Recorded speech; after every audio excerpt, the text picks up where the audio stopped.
नमस्कार साथियों, स्वागत है आप सभी का आपकी अपनी पाठशाला पर। मैं हूं अंकित अवस्थी। जैसा कि आप सभी जानते हैं कि इन दिनों डोनाल्ड ट्रंप के अरमान आसमानों में हैं और उन्हें अब हर काम संभव लग रहा है।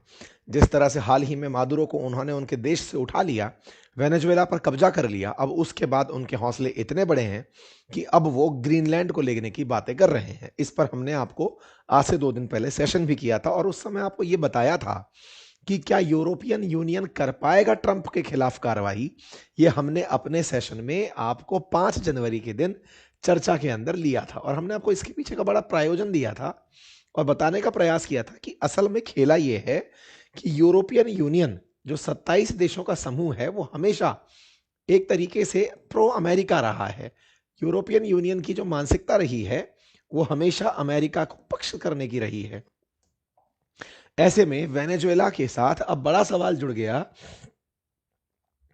क्या वेनेजुएला, एक मिनट के लिए मैं मेरे पेन का कलर चेंज करते करते परेशान हो रहा हूं। एनीवे, चलिए, तो वेनेजुएला के साथ में ग्रीनलैंड की बारी जब आई तो हमने आपसे ये कहा कि क्या यूरोपियन यूनियन ट्रंप का विरोध कर पाएगा। और मैंने उस सेशन में भी आपको ये जिक्र करा था कि ट्रंप जो हरकत कर रहे हैं ये अब वही वाली बात है कि भूखी बिच जो है ना वो अपने बच्चों को खा रही है ना। अब अगर ऐसा हो रहा है तो समझिए, यूरोपियन यूनियन के 27 देश हैं और एक यूके जो पहले मतलब ईयू का पार्ट हुआ करता था, साथ ही साथ नाटो के अंदर 32 देश हैं। ये नाटो के जो 32 देश हैं ये तो अमेरिका के पिछलग्गू हैं। इन्होंने तो कसम खाई थी ना कि हम अगर कभी हम पर हमला होगा तो हम सब लोग एक साथ जाकर लड़ेंगे। लेकिन कौन बताएगा कि 32 में एक जो है वो बाकी 31 पर भारी पड़ेगा। ये तो किसी ने बताया नहीं था। तो अब स्थिति ये हो गई कि जब ग्रीनलैंड पर ट्रंप ने दावा पेश किया तो उसके तुरंत बाद ही इन सबको लगा कि भाई अब तो स्थितियां हमारे हाथ से निकल गई। तो ग्रीनलैंड पर जैसे ही अमेरिका ने कहा कि ये मेरा होगा, तुरंत प्रभाव से बेचारे ये सब लोग भागे भागे आए और उन्होंने कहा कि सर सुनो, हम अपनी प्रतिक्रिया देना चाहते हैं। मैंने आपको परसों ही बताया था कि ट्रंप के हौसले बढ़े हुए हैं और यूरोपियन यूनियन के देशों को अब असल मायने में अपने पहले चुप रहने की कीमत चुकानी पड़ रही है। ट्रंप को ये तभी रोक सकते थे जब वो टैरिफ टैरिफ खेलना शुरू किया था। ट्रंप को ये तभी रोक सकते थे जब रशिया के साथ इसने पार्शलिटी करना शुरू किया था। तब तो जर्मनी के चच्चा बहुत इंटेलिजेंट बन करके अपनी गैस बंद करवा लिए थे। रूस को अगर ये लोग एक ऑप्शन के रूप में जिंदा रखते तो कभी यूरोपियंस मरते नहीं। रूस बकायदा इन लोगों को नॉर्ड स्ट्रीम गैस पाइपलाइन के थ्रू रशियंस को गैस भेजा करता था। माफी चाहेंगे, जर्मन्स को गैस भेजा करता था। यूरोप के बहुत सारे देश रूस से पल रहे थे। उन्हें लगा था कि रूस हमसे बहुत कमा लिया, हमको तो अपने डैड पसंद ही अमेरिका वाले हैं। अब इन्होंने जैसे ही रूस से किनारा किया, इनको सब अमेरिका को समझ में आ गया कि यूरोपियंस के पास अब रशिया तो गया, अब हम बचे। तो ये दोनों तरफ से दो लोग ढपली बना दिए यूरोप की। और ऐसे में पहले रशिया से मुखालफत हुई और अब अमेरिका से होने लगेगी। यूरोप कहीं का नहीं बचेगा। साथियों, मैंने आपको बताया था कि ट्रंप ने ग्रीनलैंड के लिए कहा था कि 20 दिन बाद बात करेंगे। अभी मेरा थोड़ा दिमाग जो है कहीं और लग रहा है। 20 दिन बाद ग्रीनलैंड भी हम ले लेंगे। और ऐसा नहीं है कि अमेरिका ये पहली बार इच्छा जाहिर कर रहा है, इसका इतिहास है। 1910, 46, 55, 19, 25 हर बार अमेरिका ग्रीनलैंड के ऊपर दावेदारी पेश करता आया है। लेकिन जब से मादुरो उठाए गए हैं ट्रंप के द्वारा और दुनिया ने जो हाथ में चूड़ियां पहनी है, यूएन जो पूरी तरह से नहीं होने का प्रमाण दे दिया है कि हम तो हैं ही नहीं, उस यूएन के अप्रासंगिक होने पर अब ट्रंप के हौसले बढ़े हुए हैं। मैंने आपको पहले भी बताया था, यूएन में ट्रंप के खिलाफ बैठक हुई लेकिन कोई नतीजा नहीं निकला। क्यों नहीं निकला? क्योंकि ट्रंप अपने पास वीटो पावर रखते हैं यूएनएससी की। तो ट्रंप का कोई मतलब यूएन का कोई भी रिजोल्यूशन अमेरिका के खिलाफ नहीं जा सकता। ऐसे में अमेरिका के खिलाफ कोई संयुक्त कार्रवाई नहीं हो सकती। अब यह बात समझ में आने लगी है और जब समझ में आने लगी है अमेरिका के खिलाफ कोई नहीं जा सकता, तो यूरोपियंस को सबसे बड़ी दिक्कत खड़ी हो गई कि अगर ये हमारा ग्रीनलैंड ले गया तो हम क्या करेंगे। तो इसी के चलते हेडलाइंस बन रही हैं, the painful question for NATO and the EU if Trump takes Greenland. जो आज बीबीसी लिख रहा है, ये हमने आपको आज से 2 दिन पहले करा दिया था। यूरोपियन यूनियन पर ट्रंप। तो जो अखबारों की आज हेडलाइन है, हमने तो परसों ही आपसे डिस्कस कर ली थी कि सुनिए, यूएस जो कह रहा है, क्या नाटो और ईयू टिक पाएंगे, क्या वो रुकेंगे इस बात पर, वो बचा पाएंगे ग्रीनलैंड को। आप पूछेंगे ग्रीनलैंड को नाटो और ईयू क्यों बचा बचा पाएंगे भाई?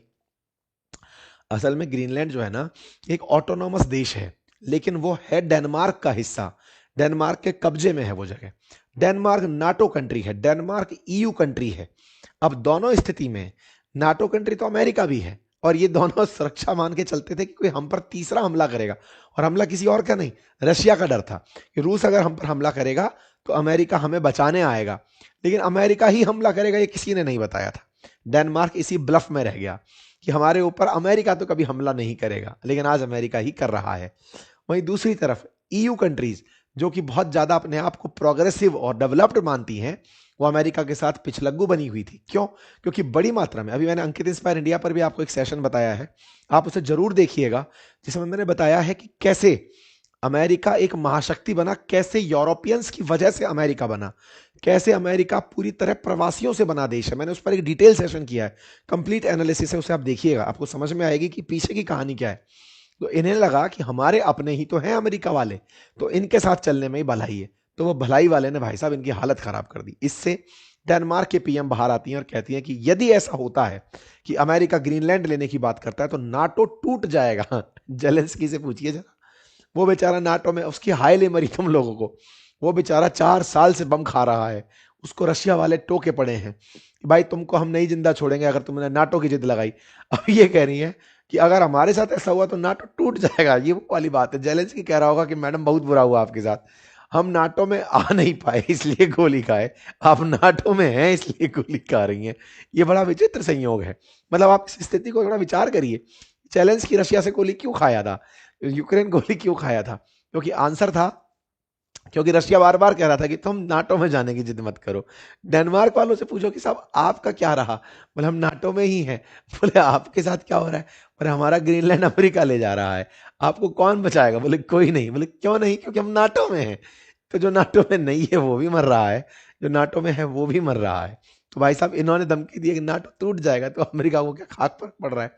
यूएस तो पहले से क्या क्या चल रहा था कि अगर तुम लोग अपनी जीडीपी का 5% नाटो की सेनाओं को नहीं दोगे तो मैं तो तुम लोगों को बाहर निकाल दूंगा। तो अमेरिका तो इस समय फट फट पर खेल रहा है ट्रंप के नेतृत्व में कि मरो तुम लोग जिसको मरना है, हम तो पूरी समय एक ऑप्शन रखते हैं, जाएंगे ग्रीनलैंड पर हमला करेंगे और यूरोप हमारा कुछ नहीं कर पाएगा। भाई साहब इस बात पर यूरोप चिढ़ गया, क्योंकि वही नवाब है ना, इनकी नवाबी थोड़ी गई है यूरोप वालों की।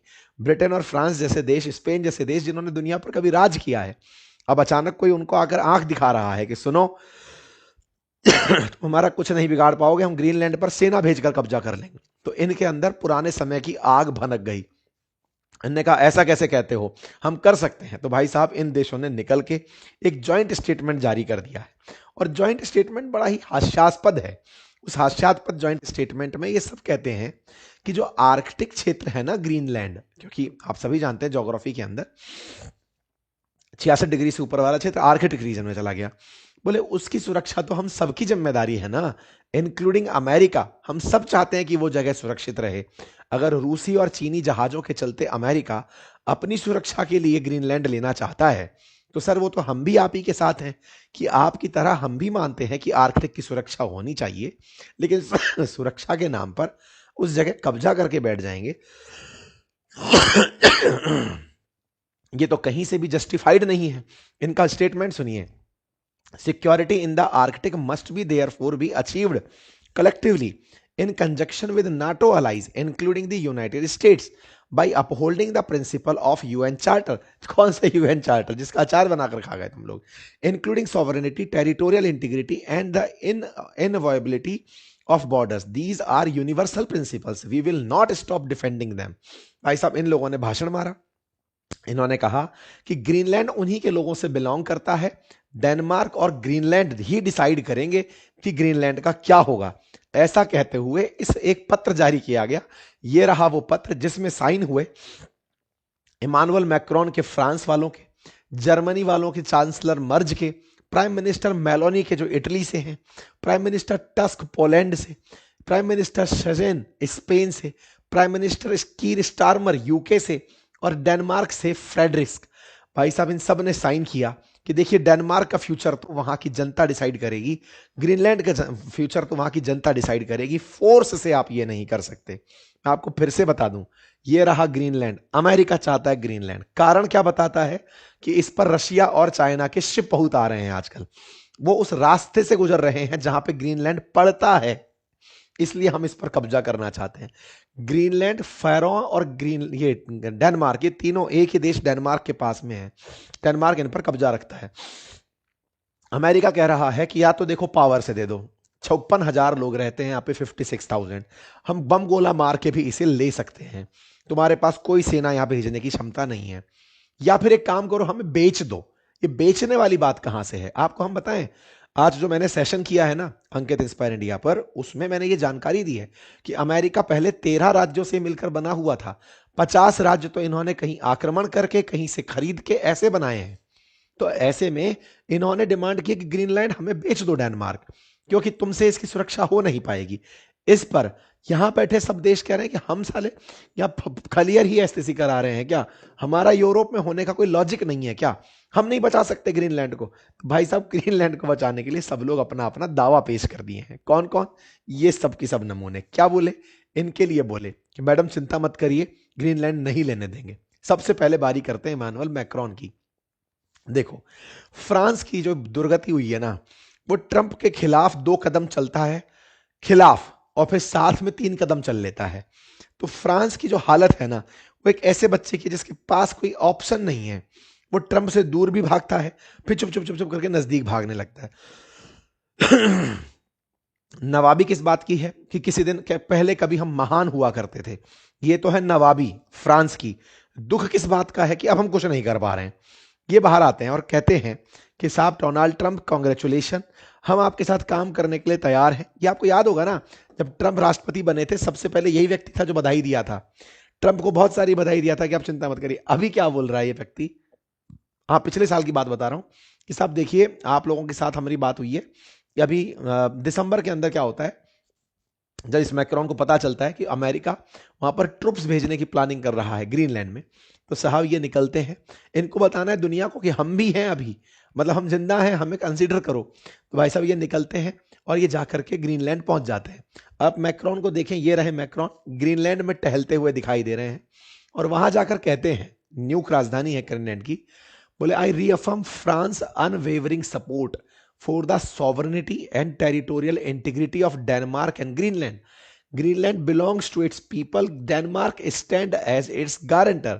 तो भाई साहब इस स्थिति में ये यहां पहुंचकर कहते हैं कि ग्रीनलैंड वालों चिंता मत करो, फ्रांस आपके साथ खड़ा है आपकी संप्रभुता के लिए। 56,000 लोग हैं, किसी को परवाह नहीं है।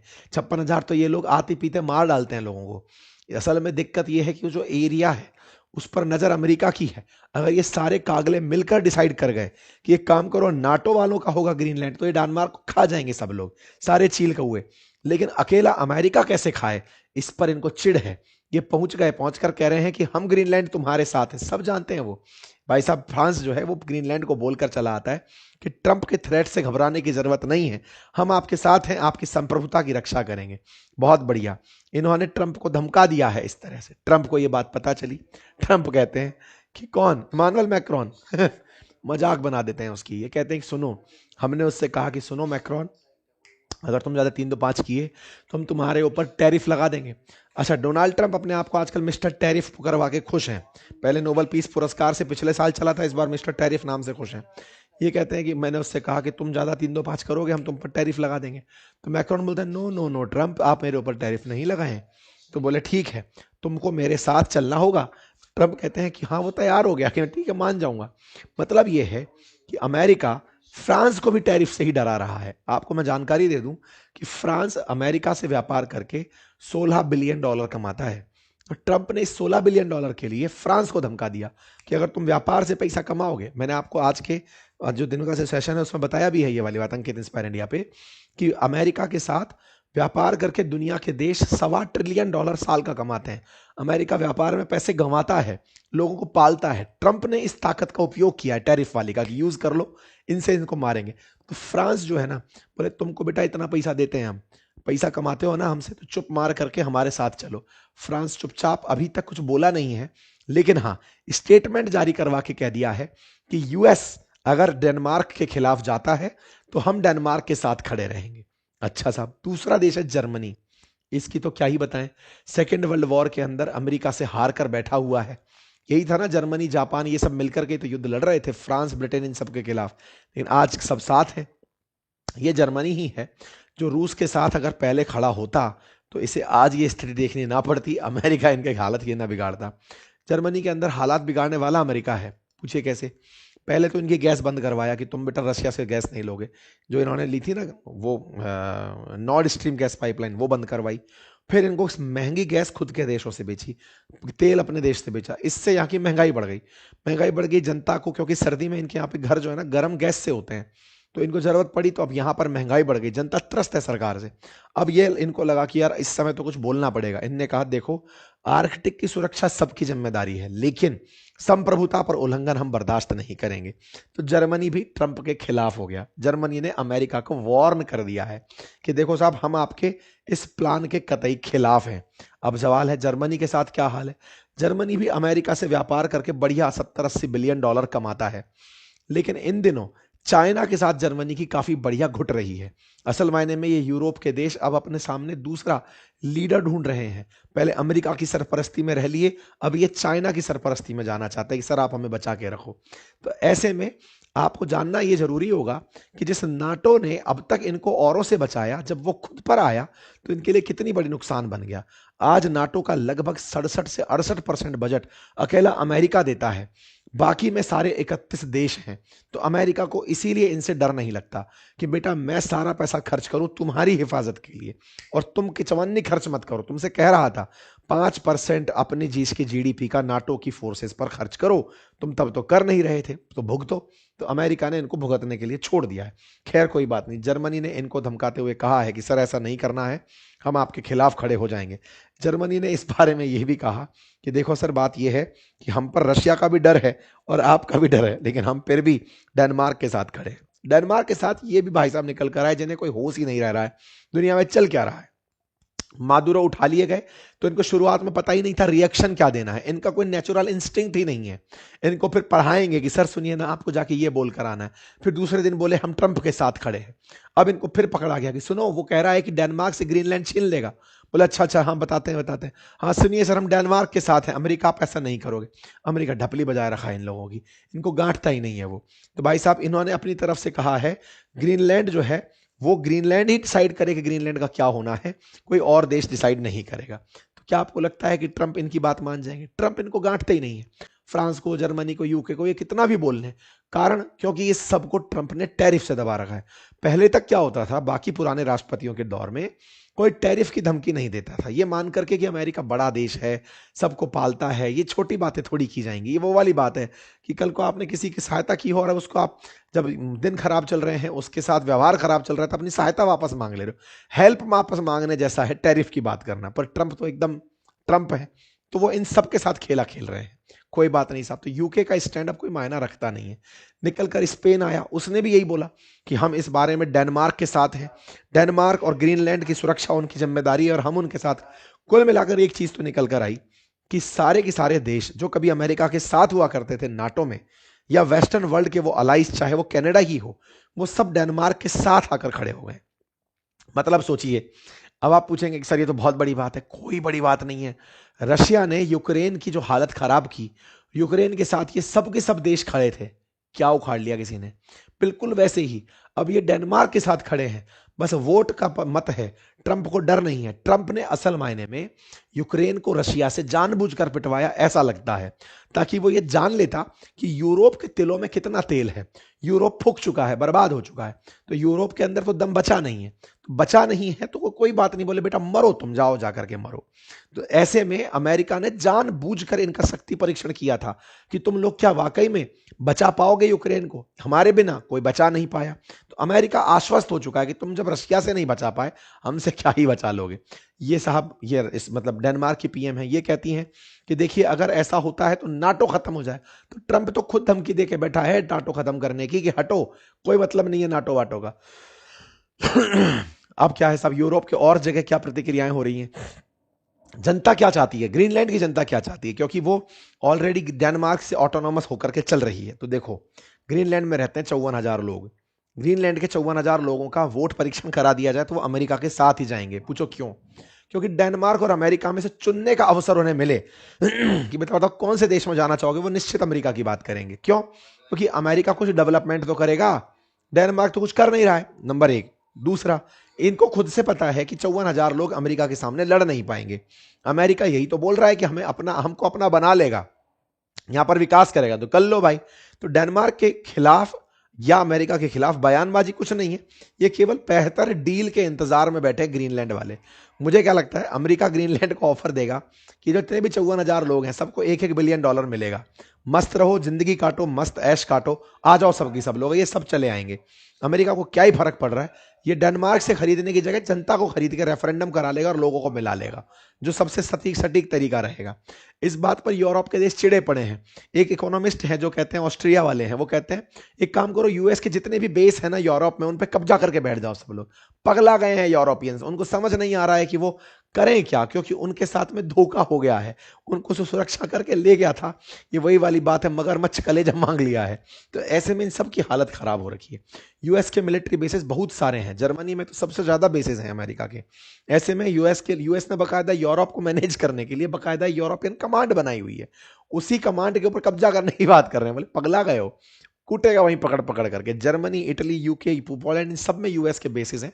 यूएस इतना शक्ति संतुलित है कि उसे इनकी किसी कतई चिंता नहीं है। ऐसे में जो मार्को रूबियो है, सोशल मीडिया पर उनके मजे लिए जा रहे हैं कि मार्को रूबियो अब आपको नई जिम्मेदारी मिल रही है ग्रीनलैंड की, जाइए ग्रीनलैंड पहुंचिए।